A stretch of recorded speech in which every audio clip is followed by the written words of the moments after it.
Patrick y Vipanae pagaron más de 400.000 euros por la casa de sus sueños en Tailandia. Pero cuando intentaron poner en orden la propiedad, descubrieron que el terreno ya no podía transferirse como esperaban. Hoy estoy delante del Departamento de Tierras de Hua Hin, la misma oficina donde Patrick y Vipanae tuvieron que venir cuando empezaron los problemas. Quizá se sentaron en la misma mesa y delante del mismo funcionario cuando nosotros registramos nuestro propio contrato. Hoy te voy a explicar por qué su sueño se convirtió en una pesadilla y cómo evitar que te pase a ti. Antes de seguir, quiero aclarar algo sobre un mito que circula desde hace años por redes sociales y especialmente por algunos creadores de contenido. La idea de que las estafas en Tailandia y especialmente las inmobiliarias están a punto de ser declaradas Patrimonio de la Humanidad. Pues bien, no es así. Comprar una villa en Tailandia no es imposible, pero hacerlo mal sí se puede y además es muy peligroso. El problema no es solo elegir una buena casa, el problema es entender qué compras realmente, qué puedes registrar, qué no puedes registrar y qué cláusulas necesitas para protegerte. Soy Pedro, esto es Destino Tailandia, suscríbete y toca la campana como si estuvieras en un templo tailandés. En el vídeo anterior vimos 5 historias de personas que tuvieron que dejar Tailandia con las manos vacías. Hoy vamos a ver un caso que saltó a la prensa hace poco y que puede arruinar tu vida y tu economía de por vida. Te dejo el enlace de la noticia en la descripción del vídeo. Veremos el caso de Patrick y Vipanae, un ciudadano americano y su esposa tailandesa.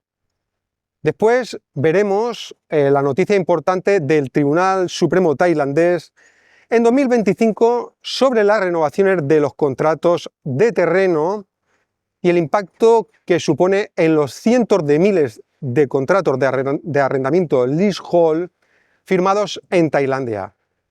Te dejo un enlace en la descripción del vídeo sobre esta decisión del Tribunal Supremo tailandés sobre las renovaciones automáticas del 30 más 30 más 30. Y al final te contaré qué hice yo diferente en nuestra propiedad de San Roy Yacht, usando algunas cláusulas reales de mi propio contrato para protegernos en el futuro. En este vídeo vamos a centrarnos en el arrendamiento del terreno, lo que en inglés se conoce como leasehold, porque es una de las fórmulas más habituales para extranjeros que compran una villa en Tailandia. Existen otras estructuras como sociedades tailandesas, usufructos, superficies o acuerdos privados con una pareja tailandesa. Pero no voy a entrar hoy en estas fórmulas, porque cada una tiene su propia complejidad y sus propios riesgos y sus propias zonas grises. Hoy vamos a centrarnos en la estructura más fácil de entender para la mayoría de los compradores. Tengamos claro entonces el punto práctico. Cuando hablamos de comprar una villa en Tailandia, no estamos hablando de una sola cosa, estamos hablando de 2 piezas distintas. La casa por un lado y el derecho sobre el terreno por otro. Por eso es tan importante saber qué se registra, dónde se registra y qué queda realmente protegido. Normalmente, para muchos extranjeros, esa estructura se hace mediante un arrendamiento del terreno registrado en el Land Office o registro de la propiedad tailandés. En inglés lo vas a leer como leasehold, villa en propiedad, terreno en arrendamiento registrado. Esa es la fórmula que vamos a analizar hoy.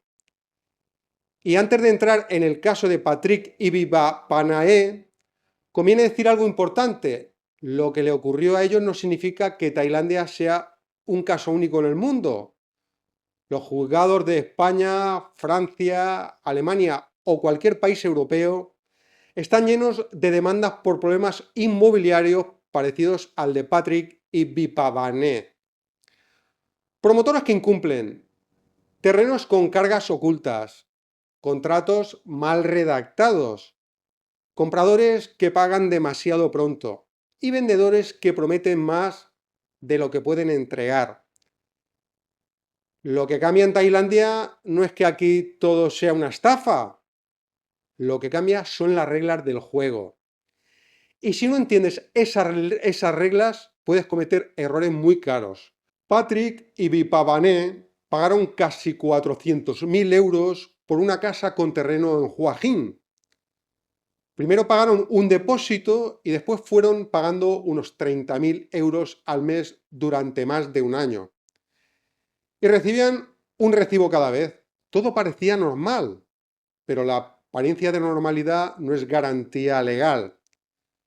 Según las noticias publicadas, al final no tenían la propiedad transferida, no tenían el terreno asegurado para poder arrendarlo. Tenían recibos y cuando reclamaron aparecieron cheques que no pudieron cobrarse.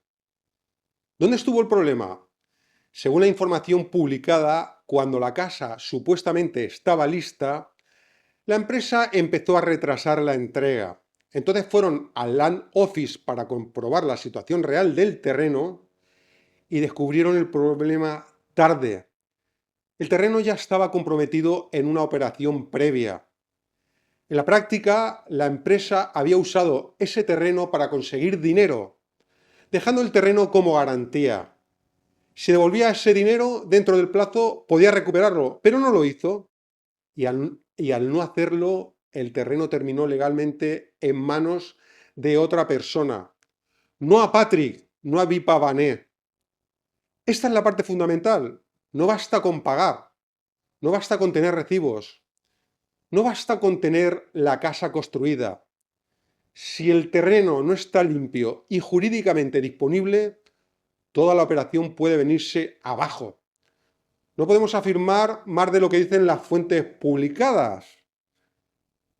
No conocemos el contrato completo de Patrick. No sabemos si hubo una cláusula concreta mal redactada. No sabemos si fue negligencia, mala gestión o mala fe o una mezcla de todas. Pero sí sabemos esto. Pagaron por una cantidad enorme. El terreno no terminó transferido a su favor. El terreno tenía problemas y no se pudo registrar. Y cuando pidieron recuperar el dinero, 2 cheques no tenían fondos. Eso no es un detalle menor, es una señal de alarma gigantesca.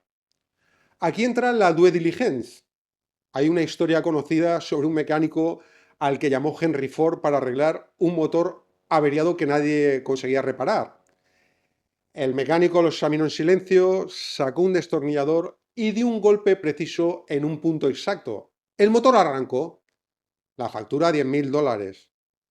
Ford protestó y le pidió un desglose detallado. La respuesta fue esta. El golpe, $1. Saber dónde darlo, 9.999. Con la due diligence pasa algo parecido. Revisar un chanot o escritura de propiedad en Tailandia puede parecer un trámite, pero incluir 3 o 4 cláusulas puede parecer solo texto dentro de un contrato. Pero esas cláusulas de pocas líneas son el golpe del destornillador. Lo importante es saber qué problema futuro están evitando. Una carga oculta, un terreno hipotecado, un propietario del terreno que vende sin avisar, un heredero que no quiere respetar lo firmado, o una renovación de 30 años que alguien vendió como garantizada, pero que después nadie puede registrar. Due diligence no es una palabra elegante para cobrarte más. Es comprobar antes de pagar. Antes de firmar cualquier contrato serio hay que revisar el chanot del terreno. El chanot es el título de propiedad de mayor rango en Tailandia, equivalente a la escritura de propiedad en España. Pero el título por sí solo no basta. Lo importante es su historial completo: cargas, hipotecas, embargos, derechos de tercero y ventas con derecho de redención.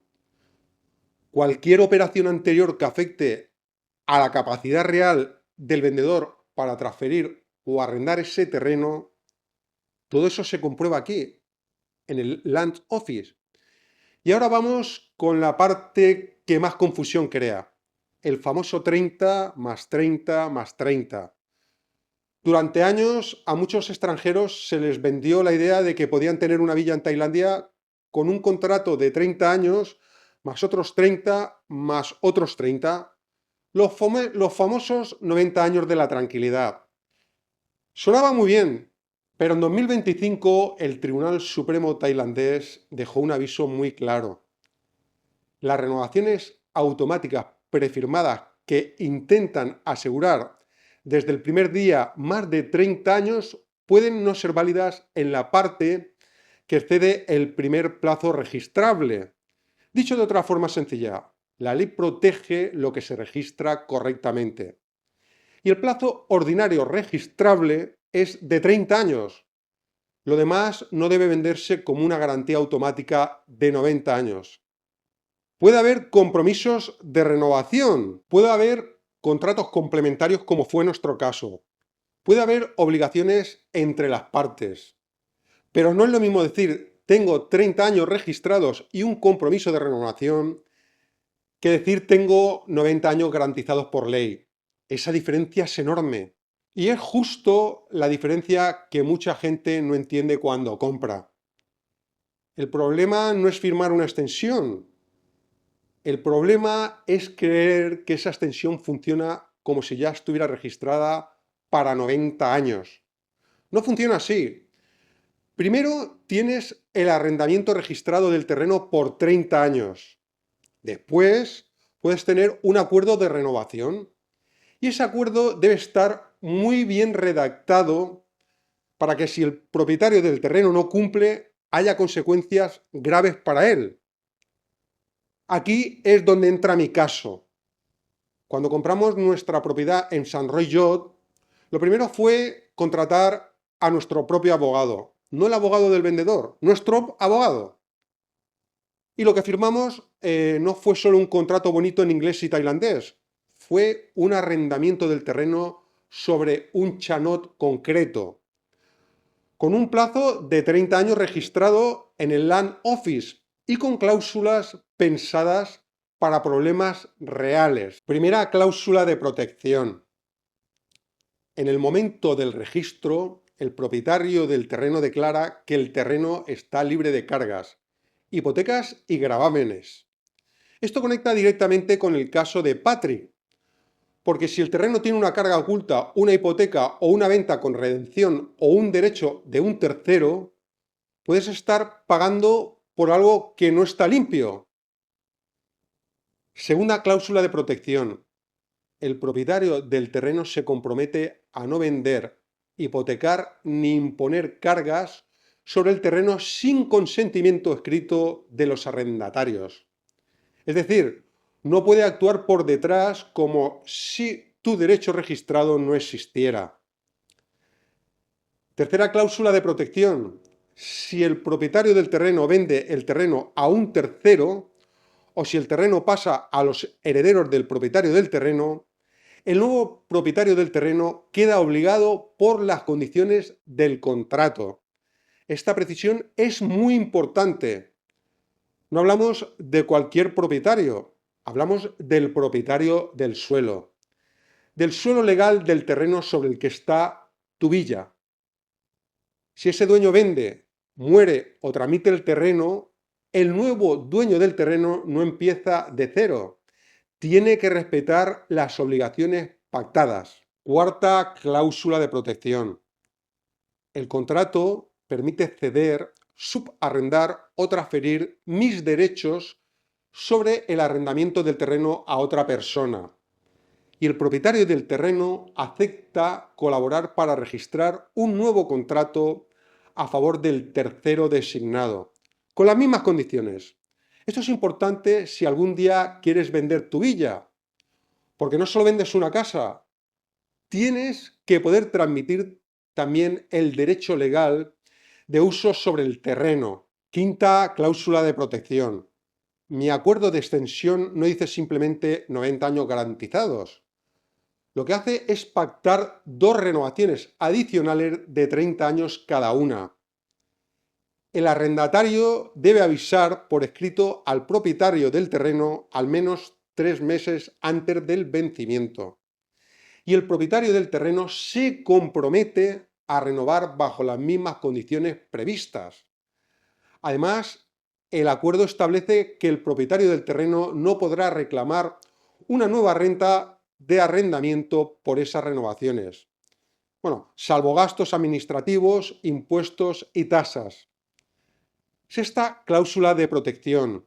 Si el propietario del terreno incumple o no quiere extender el contrato, hay consecuencias económicas graves para él. No es simplemente lo siento mucho. El propietario del terreno tendría que comprar la villa y la estructura al precio de mercado. También tendría que devolver el pago del arrendamiento con intereses y tendría que pagar daños conforme a lo pactado.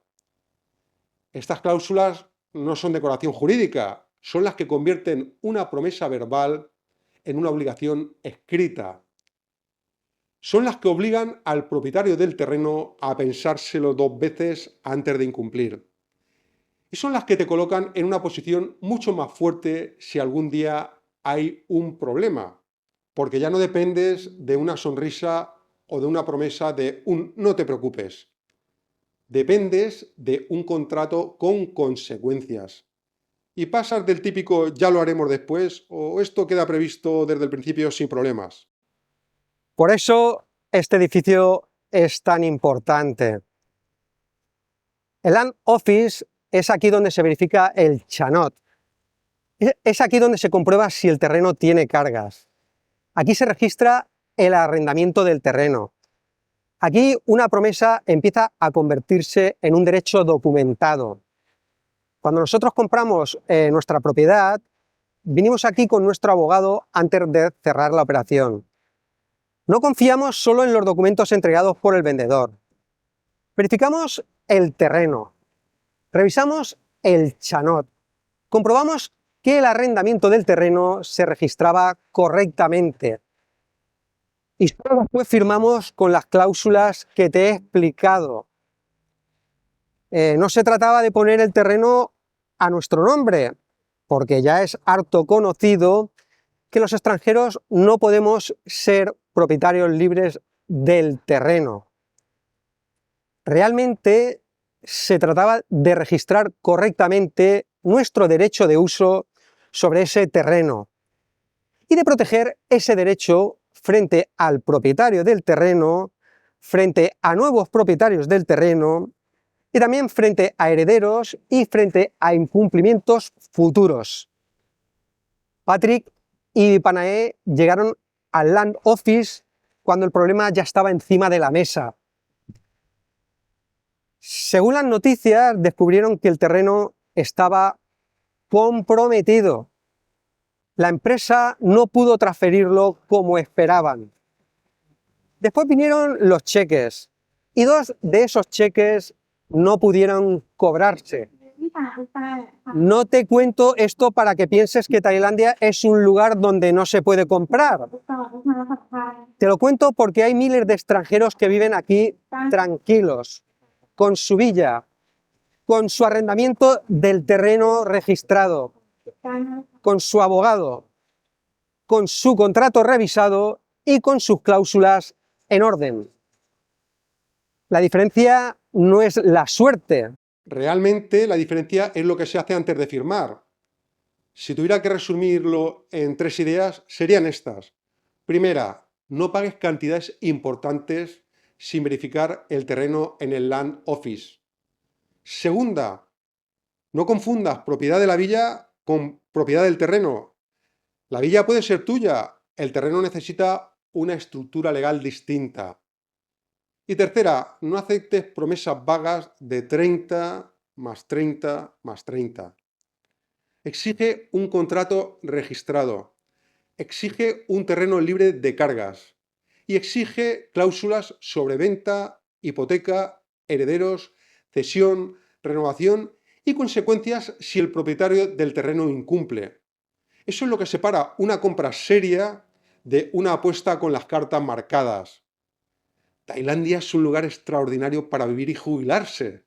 Nosotros estamos aquí y no nos arrepentimos, pero las reglas del juego hay que conocerlas antes de sentarse a la mesa. En el próximo vídeo hablaremos de los alquileres en Tailandia, que tienen sus propios quebraderos de cabeza para propietarios e inquilinos. Si este vídeo te ha servido, cuéntame en comentarios si estás pensando en comprar aquí. Nos vemos en el próximo vídeo. Sawadee krap.